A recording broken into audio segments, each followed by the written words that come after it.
श्रोतेहो नमस्कार. आपण ऐकत आहात 90.8 मेगाहर्ट्झवरती महात्मा फुले कृषी विद्यापीठ राहुरीची ज्ञान, माहिती आणि मनोरंजनाची लोकवाहिनी रेडिओ फुले कृषी वाहिनी 90.8 FM. घराघरात, मनामनात आणि जनाजनात रेडिओ फुले कृषी वाहिनी 90.8 FM. श्रोतेहो, आज आपल्या आरोग्यम धनसंपदा या विशेष कार्यक्रमामध्ये मी डॉक्टर आनंद चवई आपल्या सर्वांचं मनपूर्वक स्वागत करतो. आपल्याला माहीत आहे की सकाळी उठल्यापासून संध्याकाळपर्यंत प्रत्येकाला अतिशय आपलं बिजी शेड्यूल झालेलं आहे. प्रत्येकाच्या पाठीमागं धावती जीवनशैली आहे आणि बदलती जीवनशैली आणि धावती जीवनशैली याच्यामधून आपल्याला अनेक आजारांना तोंड द्यावं लागतं आहे. अनेक गोष्टींच्या पाठीमागं पळत असताना आपल्या स्वतःसाठी वेळ द्यायला कुठंतरी आपण कमी पडतोय असंच प्रत्येकाच्या मनामध्ये खंत असते. आणि अगदी याच विषयाच्या अनुषंगानं आज आपण आपला विषय निवडलेला आहे निसर्ग उपचार आरोग्याची गुरुकिल्ली. आणि याविषयी सविस्तर चर्चा करण्यासाठी आज आपल्या 90.8 FM फुले कृषी वाहिनी स्टुडिओमध्ये आपण निमंत्रित केलेलं आहे इंजिनियर अविनाश साबरे यांना. सर, आजच्या कार्यक्रमामध्ये आपलं मनपूर्वक स्वागत. नमस्कार. श्रोतेहो, खऱ्या अर्थानं इंजिनियर अविनाश साबरे हे जिल्हा अध्यक्ष महाराष्ट्र नॅचरोपॅथी ऑर्गनायझेशन, ज्याला आपण MNO असं म्हणतो, तर त्या ठिकाणी प्रभावीपणे ते कार्यरत आहेत. विशेष म्हणजे मला सांगायला आनंद वाटेल की 1989 ते 90 या बॅचचे बीटेक ॲग्रिकल्चर इंजिनिअरिंग म्हणून महात्मा फुले कृषी विद्यापीठ राहुरी येथून त्यांनी पदवी संपादन केलेले आहे. हे आपल्या सर्वांच्यासाठी सार्थ अभिमानाची गोष्ट आहे. त्याच्यानंतर त्यांनी सर्टिफाईड ॲडव्हान्स्ड न्यूट्रिशन थेरपिस्ट म्हणून देखील ते कार्यरत आहेत. Certified zero volt earthing therapist म्हणून सुद्धा ते जवळजवळ 6 ते 7 वर्षापासून अतिशय प्रभावीपणे कार्यरत आहेत. त्याचबरोबर ते मेंबर इंटरनॅशनल नॅचरोपॅथी ऑर्गनायझेशन्स म्हणून देखील कार्यरत आहेत. त्याचबरोबर नाईस आणि वाईज या ठिकाणचे एक्सपर्ट मेंबर म्हणून देखील ते काम बघत आहेत. आणि सर्वात महत्त्वाचं म्हणजे आपल्यावरती जे महाभयंकर अशी महामारी आपल्याकडे येऊन गेली, त्या कोविड-19चे वॉरियर म्हणून सुद्धा त्यांनी प्रभावीपणे प्रत्येकाच्या मनामध्ये लक्षात राहील अशा पद्धतीचं कौतुकास्पद काम या माध्यमातून त्यांनी केलेलं आहे. आणि आज आपल्याशी ते संपूर्ण 90.8 FM कृषी वाहिनीच्या माध्यमातून ऐकणारे श्रोते, त्याचबरोबर जगभरातल्या ऑनलाईनच्या माध्यमातून ऐकणाऱ्या सर्व श्रोत्यांशी संवाद साधणार आहेत. आणि आज आपला विषय आहे निसर्ग उपचार आरोग्याची गुरुकिल्ली. तर सर, आजच्या विषयाच्या अनुषंगानं मला विचारायला आपल्याला निश्चित आनंद वाटेल की प्रत्येक मानव म्हटलं की त्या प्रत्येक माणसाला निसर्गताच उपजत अशी एक प्रतिकार शक्ती प्रत्येकाला दिलेली असते. पण अनेक आजार असेल, छोट्या मोठ्या आजारानं माणूस आजारी पडला की पटकन अगदी तात्काळ इलाज पाहिजे म्हणून अनेक थेरपी किंवा अनेक औषधोपचारांच्या मागे धावताना तो दिसतोय, कारण त्याला पटकन आपल्याला इलाज हवा असतो. पण त्याला हे माहीत नसतं की आपल्यामध्येच निसर्गताच प्रतिकार उपजत शक्ती आपल्यामध्ये असतं आणि नेमकं तिला जागृत करणं हे अनेक आजारावरचं एक रामबाण औषध म्हणून आपली ही निसर्ग उपचार पद्धती काम करत असते असं आपण सांगत असतात. तर निश्चित आज आमच्या सर्व श्रोत्यांना जाणून घ्यायला आवडेल की नेमकाच कशा पद्धतीनं ही निसर्ग उपचार पद्धती काम करते. सर, काय सांगता येईल? नमस्कार. प्रथमतः मी आमचे महात्मा फुले कृषी विद्यापीठाचे सन्माननीय कुलगुरू डॉक्टर प्रशांत कुमार पाटील सर, ज्यांच्या प्रेरणेने ही 90.8 FM कृषी वाहिनी सर्व शेतकरी आणि जगभरातल्या सर्व श्रोत्यांकरता उपलब्ध करून दिली. आणि त्यात मला या छोट्याशा विषयावर बोलण्याची संधी मिळाली, त्याबद्दल मी प्रथमतः डॉक्टर प्रशांत कुमार पाटील सर, तसेच या वाहिनीचे संचालक आदरणीय आमचे मित्र डॉक्टर चवई सर यांना पण मी खूप खूप धन्यवाद देतो की या विषयावर, ज्या विषयावर सहसा आत्तापर्यंत फारसं कोणी बोलण्यात आलेलं नाही, अशा अनोख्या अशा वेगळ्या विषयावर मला बोलण्याची संधी दिली. त्यामुळे पुन्हा सर्वांचे प्रथमतः मी धन्यवाद देतो आणि आभार मानतो. सर, जसं आपण म्हणाला की निसर्गोपचार पद्धती हा काय प्रकार आहे नेमका, आत्तापर्यंत बघा आपण सगळ्या प्रकारच्या व्याधींवर उपचार कसे केले जातात हे ऐकलं आहे, परंतु निसर्गाने मानवामध्ये जी ताकद दिलेली आहे त्या ताकदीचा आपण कधी वापर करू शकलो नाही, किंबहुना अज्ञान आपल्याकडे असेल, त्यामुळे कदाचित आपल्याला ते माहिती नसेल. जसा मानव पृथ्वीवर आला तर त्याला मातृऋण आणि पितृऋण फेडून जावं लागतं असं एक आपलं हिंदू संस्कृतीमध्ये सांगितलं जातं. अगदी तसंच निसर्गाचंही ऋण फेडून जावं लागेल आपल्याला. त्याशिवाय येणाऱ्या पिढीला निसर्ग आत्ता जसा आहे तसा उपलब्ध करून दिल्याशिवाय आपल्याला गत्यंतर नाही. आपण जर बघितलं असाल की निसर्गामध्ये खूप बदल होत चाललेले आहेत.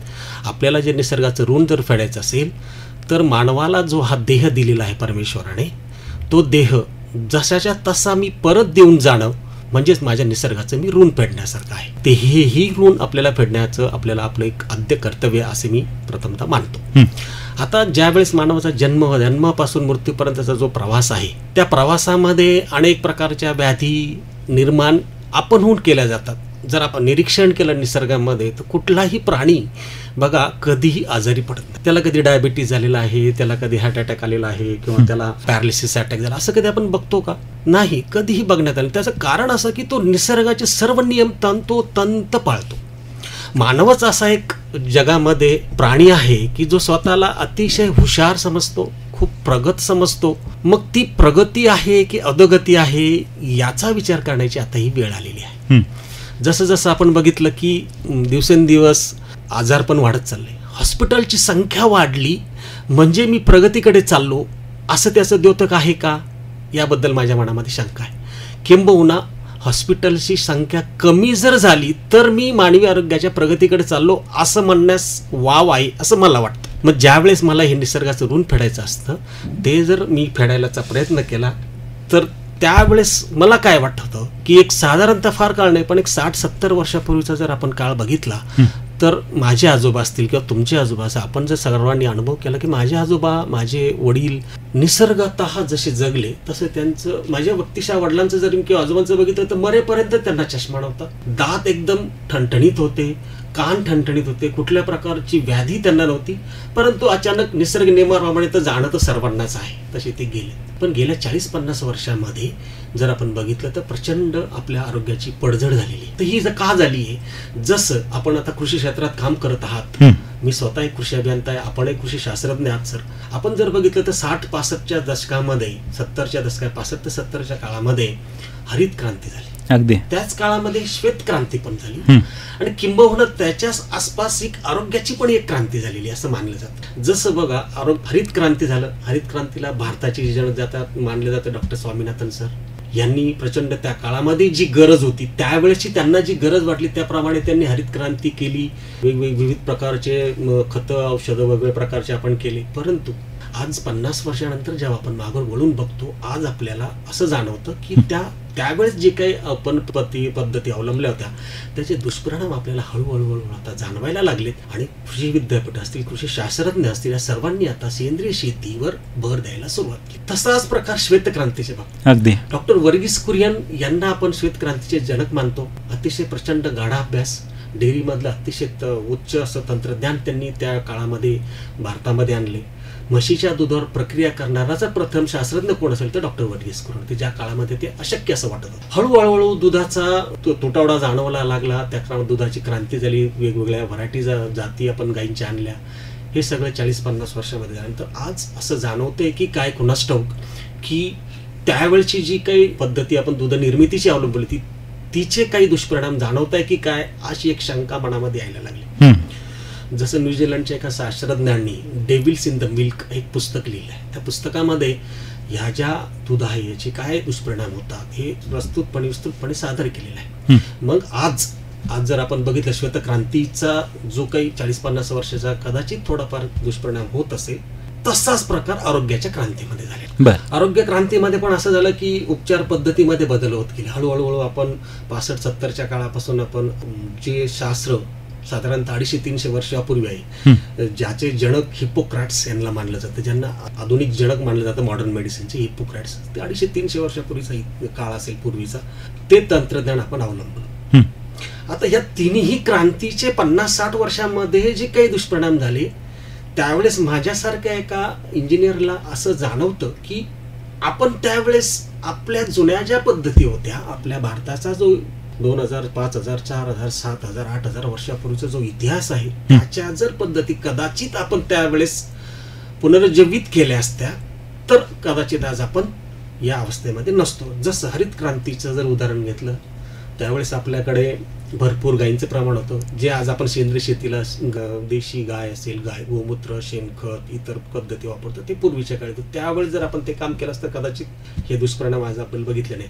आज या आधुनिक खतं आणि औषधांचं व्यवस्थापनाचे 40-50 वर्षाचे इतकेशी गंभीर दुष्परिणाम इतके झाले आहेत तर पंजाबसारख्या राज्यामध्ये आठवड्यातून एक ट्रेन, खास कॅन्सर ट्रेन म्हणून मुंबईला टाटा इन्स्टिट्यूटला हॉस्पिटलला जाते. इतके दुष्परिणाम आपण भोगतोय. तसाच प्रकार श्वेतक्रांतीच्या बाबतीत पण झाला आहे आणि मला सांगायला खूप अभिमानास्पद वाटते की आपल्या विद्यापीठाचे कुलगुरू आदरणीय पाटील साहेब यांनी देशी गाईच्या तंत्रज्ञान माझ्या माहितीप्रमाणे भारतातलं पहिलं कृषी विद्यापीठ असेल की जिथे देशी गाईचे संवर्धन करण्याचा एक पुण्यामध्ये खूप छान असा प्रकल्प राबवला आहे आणि त्याचे परिणाम पण गेल्या 2-2.5 वर्षामध्ये इतके सुंदर झालेले आहेत की आज देशी गायींबद्दल खूप शेतकऱ्या वर्गामध्ये पण उत्सुकता वाढली आहे आणि त्याच्याबद्दलचं प्रेम वाढत चाललं. तसंच आज मुख्य विषयाकडे जर आपण वळालो तर आरोग्याच्या बाबतीमध्ये आपण आजारीच पडू नये याकरता काय केलं पाहिजे. किती छान शास्त्र आपलं आहे. मुळामध्ये आपलं शास्त्र, भारतीय संस्कृतीतलं शास्त्र जे आहे ते आयुर्वेद, ज्या शास्त्राने हे शिकवलं आहे की मूळतः आजारीच पडू नये. अगदी आजारी पडल्यानंतर काय केलं पाहिजे, कुठल्या उपचार पद्धती घेतल्या पाहिजे हे त्या त्या काळानुरूप योग्यच आहे. आज जेवढ्या उपचार पद्धती अवेलेबल आहे भारतामध्ये, जगामध्ये, त्या त्या ठिकाणी योग्यच आहेत. कुठली उपचार पद्धतीला नाव ठेवण्यासारखं अजिबात काही कारणच नाहीये किंवा त्या त्या ठिकाणी त्या सर्व श्रेष्ठच आहे. पण मानवाने काय केलं पाहिजे, निसर्गाचं जर ऋण मला फेडायचं असेल तर माझा देह जसा आहे तसाचा तसा मला निसर्गाला परत द्यायचा आहे जाताना. तर मी काय केलं पाहिजे, तर मी आजारीच पडलं नाही. मग आजारीच पडू नये याकरता काय केलं पाहिजे, जसं मी उदाहरण दिलं आपल्याला की सर्व प्राणी मानव सोडून निसर्गाप्रमाणे आचरण करतात. आपण कधी बघितलं का चिमणी आजारी पडली, जंगली कुत्रा कधी आजारी पडला, पाळलेला कुत्रा आजारी पडतो. पण जो काही जंगलामध्ये फिरतो तो कुत्रा, ते कोणताही प्राणी कधी आजारी पडलेला पाहिलं नाही, कारण आपण तो निसर्गाप्रमाणे वागतो, निसर्गाप्रमाणे त्याचं आचरण करतो, म्हणून तो कधी आजारी पडत नाही. मग मानवाला अशक्य नाही का? अशक्य कोणतीच गोष्ट नाही, सगळं सर्व शक्य आहे. परंतु आधुनिक युगाकडे आपण जेव्हा वाटचाल करत असतो, आधुनिक तंत्रज्ञानही अवलंबणं तेवढं गरजेचंच आहे आपल्याला विकासाच्या दृष्टीने. त्याचबरोबर आपल्या जुन्या ज्या पद्धती आहे की जुने जे आचरण पद्धती आहे त्याही अवलंबणं गरजेचंच आहे.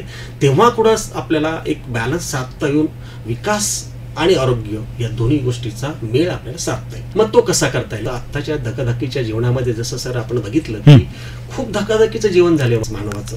सकाळी पहाटे 5 वाजेपासून जो माणूस उठतो, राबतो, रात्री 10, 10:30, 11, कधी कोणाला कुठे काय हे सांगता येत नाही कुठल्या पद्धती. मग या पद्धती आपण अवलंबल्या पाहिजे. दुर्दैवाने म्हणावं लागतं सर, आज भारत ही डायबिटीस कॅपिटल ऑफ वर्ल्ड मानलं जातं. हार्ट चे सगळ्यात जास्त पेशंट भारतामध्ये आहे. हे का?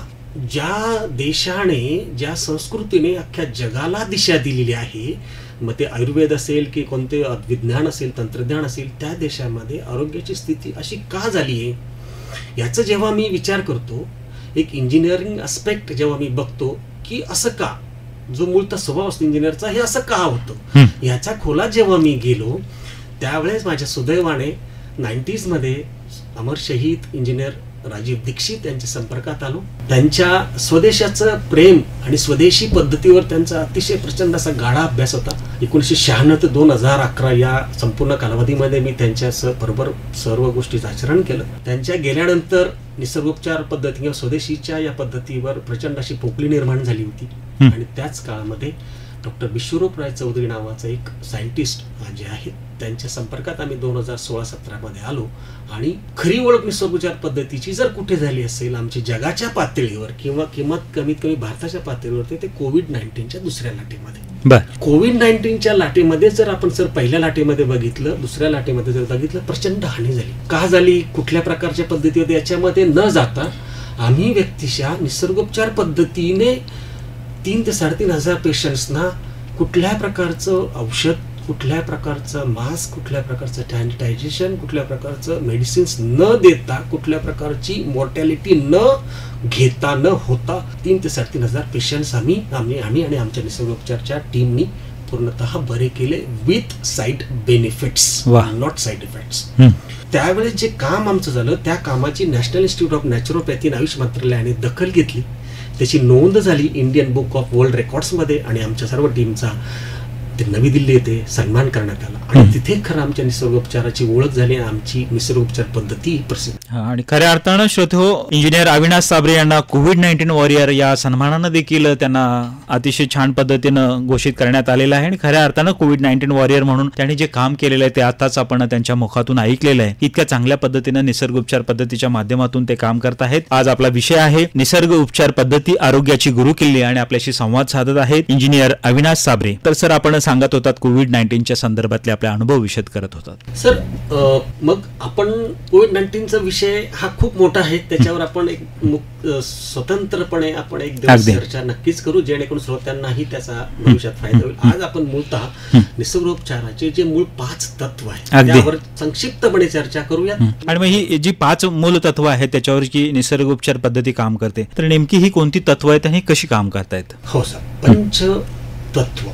पूर्वीच्या काळी आपल्यावर ब्रिटिशांचा एवढा पगडा पडला होता की ते महत्वाची पंच महाभूते म्हटलं जातं त्यांना, ते ऍक्च्युली पंचमहादेव आहेत. कोणती? पृथ्वी, अग्नी, जल, वायू, आकाश. ही पंचतत्व जी आहे ही पंचमहाभूते म्हणतात त्यांना, परंतु पंचमहादेव म्हणतो आम्ही त्यांना. का? की ह्या 5 तत्वाचा जर कोणी बॅलन्स केला तर तो व्यक्ती आजारीच पडू शकत नाही.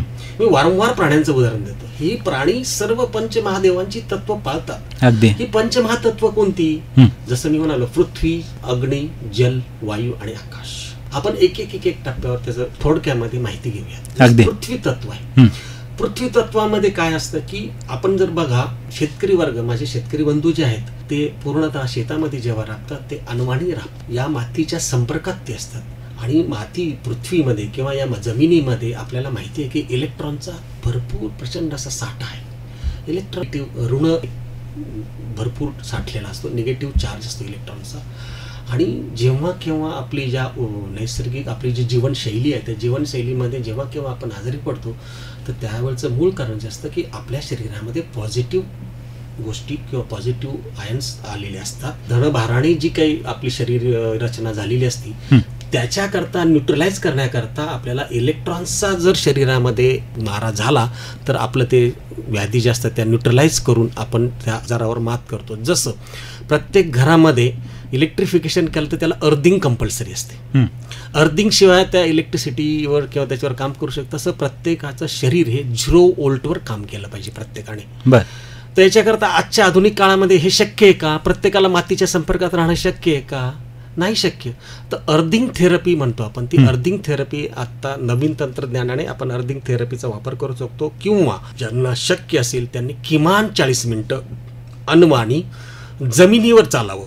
जमिनीवर म्हणजे कुठल्याही प्रकारच्या डांबरी रोडवर नाही किंवा कुठे सिमेंट असेल तर सिमेंट रस्ता असेल त्याच्यावर नाही, तर अक्षरशः जिथे माती असेल किंवा जिथे लॉन असेल त्या जमिनीच्या संपर्कात किमान 40 मिनिटं प्रत्येक व्यक्तीने किमान एक दिवस 40 मिनिटांमध्ये तरी किमान नाही रोज तर आठवड्यातून 3 ते 4 दिवस तरी त्या व्यक्तीने 40 दिवस माती जमिनीच्या संपर्कात राहावं. हा अर्थिंग थेरपी जी आहे नॅचरोपॅथीचा पहिला भाग आहे. अर्थिंग थेरपी म्हणजे पृथ्वी तत्वच आहे. दुसरं तत्व जे आहे जलतत्व आहे. जलतत्वाबद्दल जर बोलायला गेलं तर सर मला अतिशय खेदाने असं म्हणावं लागतं की अतिशय आपल्या म्हणजे मी जेव्हा जेव्हा घरी जातो कोणाच्या किंवा मित्रमंडळी असेल नातेवाईकांच्याकडे तेव्हा पाणी जेव्हा पितो तर ते पाणी पिताना मला क्षणात जाणवतं की हे कोणतं पाणी पितं. मी सहज आपलं विचारतो की कोणतं पाणी पिता, तर उत्तर येतं की काय नाही, ग्रामपंचायतीचं किंवा नगरपालिकेचं पाणी येतं ते पाणी आपण पितो. त्या पाण्याचे पॅरामीटर्स किंवा त्या पाण्याचे गुणधर्म कोणते असावेत याबद्दलचं अध्ययन अतिशय प्रचंड प्रमाणामध्ये आहे. सुशिक्षित घरामध्ये सुद्धा प्रचंड प्रमाणात आहे. किंबहुना मी तर असं म्हणेल की जेवढं जास्त सुशिक्षित किंवा श्रीमंत घर असेल तर जास्तीत जास्त हानी असलेलं पाणी पितोय. अगदी आजकाल प्रत्येक गावागावात आणि शहरामध्ये आरोचं पाणी सुद्धा सगळीकडे पिलं जातं. एक्झॅक्टली. रिव्हर्स ऑस्मॉसिस, आरोचं पाणी गरज आहे का मुळामध्ये मला या पाण्याची, इथून सुरुवात होते. गरज असेल तर नक्की. मुळात रिव्हर्स ऑस्मॉसिस तंत्रज्ञान सर हे जेव्हा समुद्रावर जी जहाजं 6-6 महिने 8-8 महिने प्रवास करतात त्या जहाजावरचे जे सैनिक किंवा जे काही प्रवासी असतील त्यांच्याकरता समुद्राचं पाणी पिण्यालायक करण्याकरता जे तंत्रज्ञान वापरलं जातं त्याला रिव्हर्स ऑस्मॉसिस म्हणतात. त्या तंत्रज्ञानाच्या माझ्या मुळा धरणाच्या पाण्याला वापर करण्याची गरज आहे का, हा माझा पहिला प्रश्न असतो. मुळात तर हा गरजच नाही. रिव्हर्स ऑस्मॉसिसची गरज नाही. हां, त्याच्यामध्ये गाळ असेल, त्याच्यामध्ये शेवाळ आला असेल, ह्याच्याकरता तुम्ही त्याकरता प्रक्रिया केली तर मान्य आहे. परंतु रिव्हर्स ऑस्मॉसिसची गरज आहे का नाही. रिव्हर्स ऑस्मॉसिस करताना आपण काय करतो की त्या पाण्याचा TDS टोटल डिझॉल्व्ड सॉलिड्स मी जेव्हा काही घरामध्ये जेव्हा बघितलं की 20 आणि 30 TDS घरामध्ये ठेवला जातो आरो मशीननी, आणि मी अभिमानाने सांगणारी कुटुंब पाहिले की आमच्या घरामध्ये 30 TDSचं आम्ही पाणी पितो. अगदी. आणि प्रत्येक घराघरामध्ये आरो झालेले आहे. जर आरो नसेल तर त्यात अज्ञान असं दाखवलं जातं किंवा त्यात मोठेपण असल्याचं सुद्धा भास होतो सगळीकडे. आता स्टेटस सिम्बॉल झाला. जसा फ्रीज 2 डोअरचा पूर्वी की आता 3 डोअरचा, टीव्ही माझ्याकडे 40 इंचाहून 50 इंचापर्यंत गेला, तसं RO machine by default RO machine बसलंच पाहिजे माझ्या घरात. गरज आहे की नाही आहे माहीत नाही मला.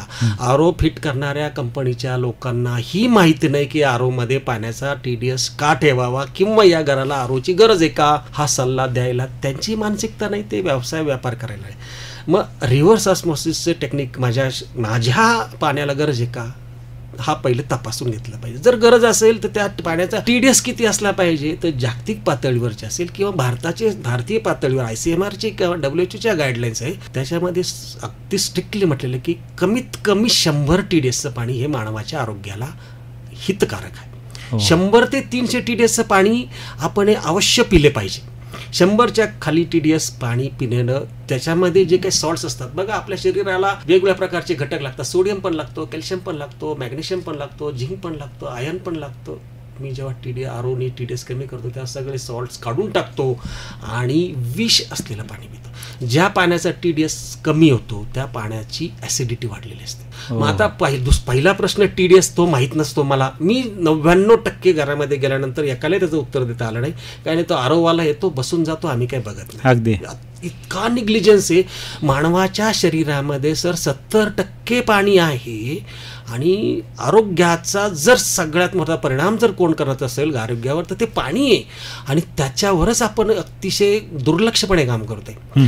TDS आपण बघितलेलं नाही, कधी बघत नाही, त्याच्यावर कधी विचारत नाही, काहीच करत नाही. तेव्हा आला मशीन, त्या माणसालाही माहीत नाही, तो 10वी नापास असतो, येतो फिट करून जातो, त्यालाही कळत नाही. त्याला कंपनी मॅनेजरने सांगितलं असतं, तो बसव. दुसरा फॅक्टर जो असतो की पाण्याची आम्लता. पाणी आम्ल आहे का अल्क आहे, ॲसिडिक आहे का अल्कली आहे. मग अल्कली आहे तर किती pH आहे, ॲसिड आहे तर किती pH आहे, मानवाच्या शरीराला किती pHचं पाणी गरजेचं आहे, काहीच माहीत नाही मला कुठल्याच प्रकारचं. मी इतर गोष्टी ज्या निर्जीव वस्तू त्या खरेदी करताना मी 100 दुकानं फिरेल, 100 चौकशा करेल, असं करेल, वाद घालेल दुकानदाराशी, पण माझ्या शरीराला जे महत्त्वाचं पाणी हा घटक आहे त्याच्याबद्दल मी कधीही माहिती घ्यायचा प्रयत्न करत नाही. मी सर 90% घरामध्ये आज ॲसिडिक पाणी पितो आपण. हो.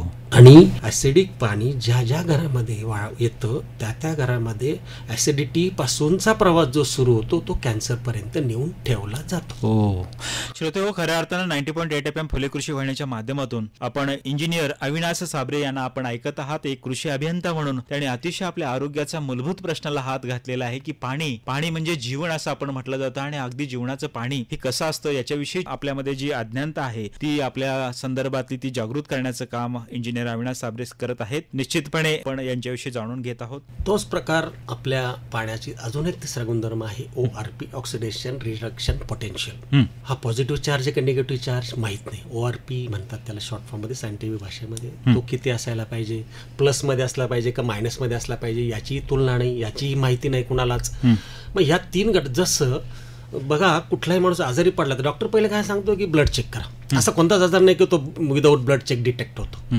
आणि रक्तामध्ये 78 ते 80% पाणी आहे, म्हणजेच इनडायरेक्टली माझ्या शरीरातलं पाणी चेक केलं जात आहे. म्हणजेच माझ्या आरोग्याचा परिणाम जर काय करत असेल, दुष्परिणाम जर कोण करत असेल तर पाणी हा सगळ्यात मोठा घटक आहे. ब्रेनमध्ये 89% पाणी आहे, हृदयामध्ये 70% पाणी आहे, लिव्हरमध्ये 65 ते 70% पाणी आहे, किडनीमध्ये तेवढं त्याच प्रकारचं पाणी आहे.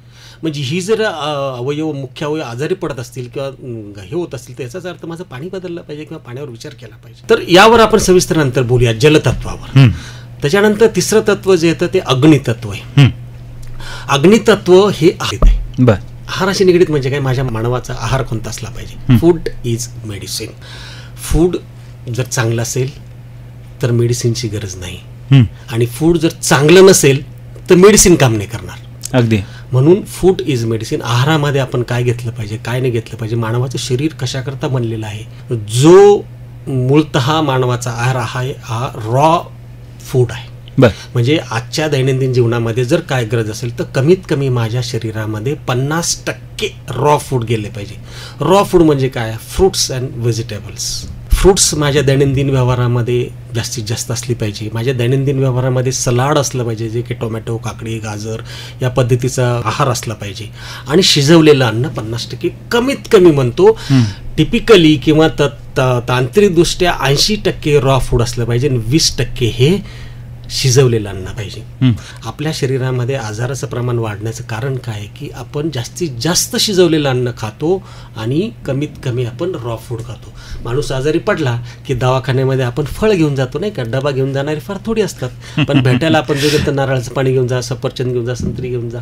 हे जुन्या लोकांनी जे शास्त्र सांगितलीत ना, ही खूप छान आहेत. त्याला आपण ते दुर्लक्षित केलं. जसं मी म्हणालो की क्रांती करताना जर जुन्या शास्त्राकरता आपण विचार केला असता तर कदाचित त्यावेळेस ती क्रांती खरोखर समाधानकारक झाली. तशा पद्धतीमध्ये आहारामध्ये आपण बदल केला पाहिजे. सर थोडं 2 मिनिटाचं उदाहरण देतो की बघा, निसर्गाने मानवाला खूप संकेत दिलेले. टोमॅटो एकच उदाहरण देतो मी. टोमॅटो जर तुम्ही उभा काप घेतला आणि त्याला जर असा केला तर तुम्ही जर बघितलं ते हृदयासारखा आकार दिसेल. इकोस्प्रिन ही जी औषध डेव्हलप झालं त्याचं जे मेन इन्ग्रेडियंट आहे तो टोमॅटो आहे. ॲस्प्रिन. तुम्ही रात्री झोपताना 100 ग्रॅम टोमॅटो खा, तुम्हाला ॲस्प्रिनची गोळी खाण्याची गरज नाही असं निसर्गाने आपल्याला सांगितलंय. टोमॅटो हे हार्टचं सगळ्यात बेस्ट किंवा ॲस्प्रिन किंवा रक्त पातळ करण्याचं सगळ्यात बेस्ट औषध आहे. काजू बघा, आकार किडनीसारखा आहे, किडनीचं औषध आहे. बदाम बघा, हृदयाचं संकेत आहे, हृदयाचं औषध आहे.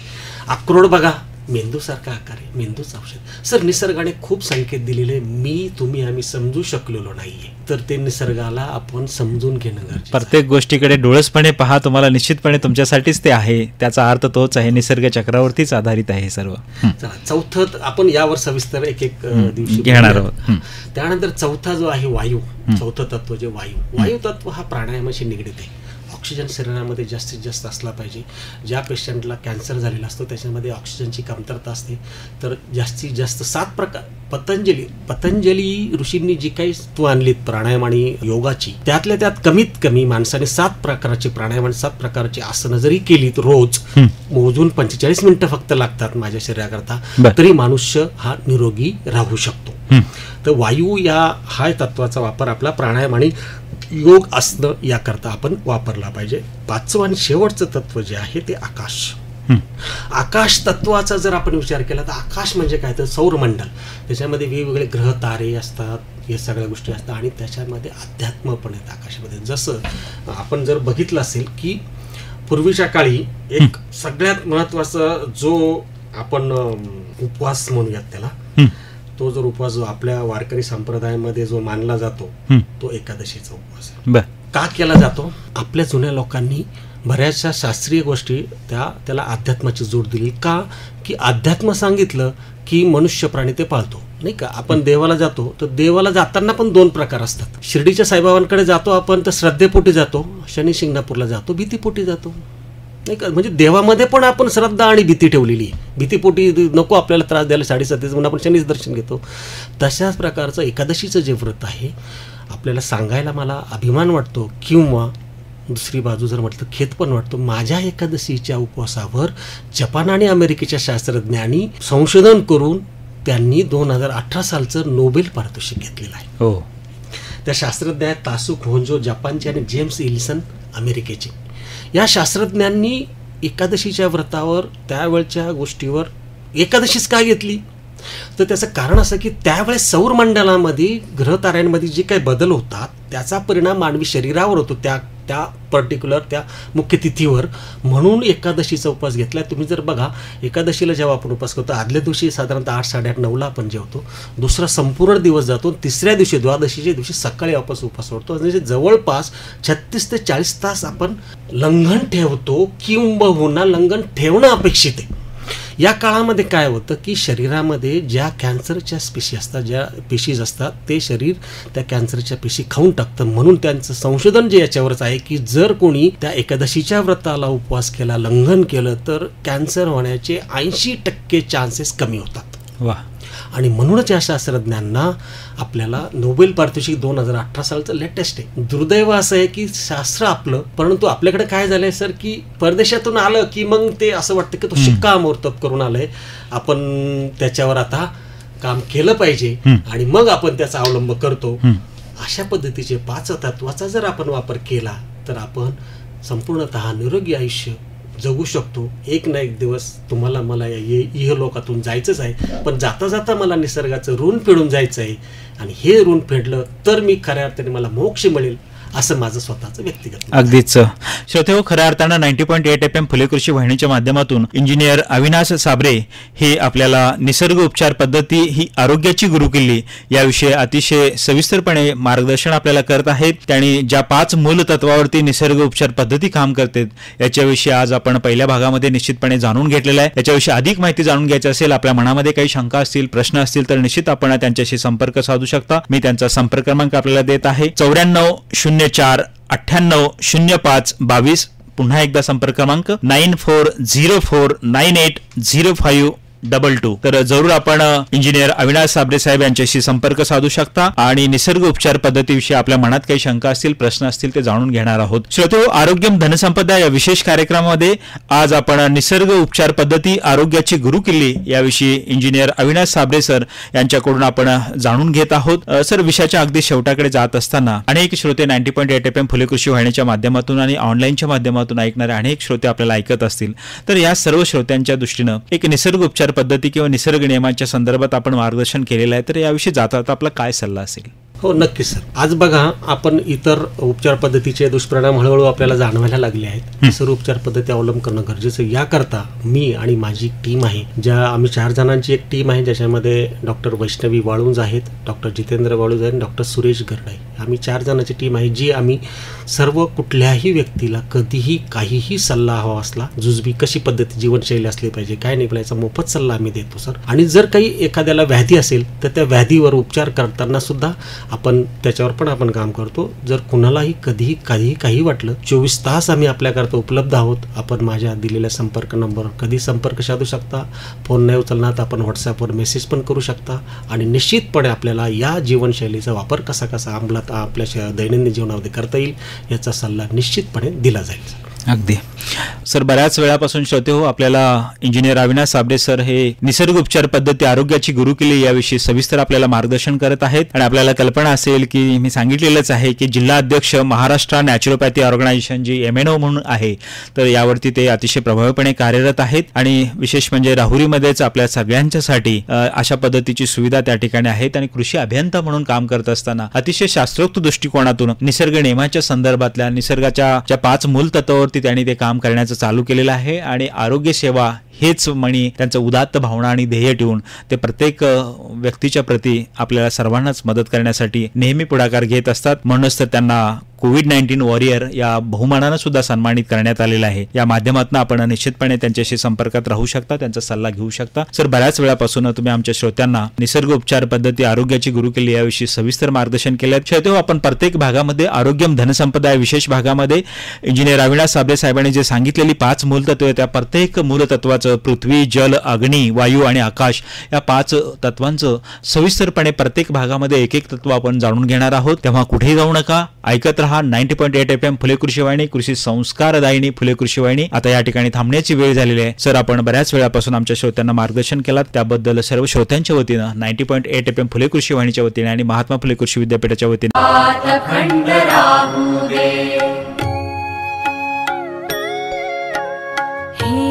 ईश्वरा सर्वांना चांगली बुद्धी दे, आरोग्य दे, सर्वांना सुखात आनंदात ऐश्वर्यात ठेव.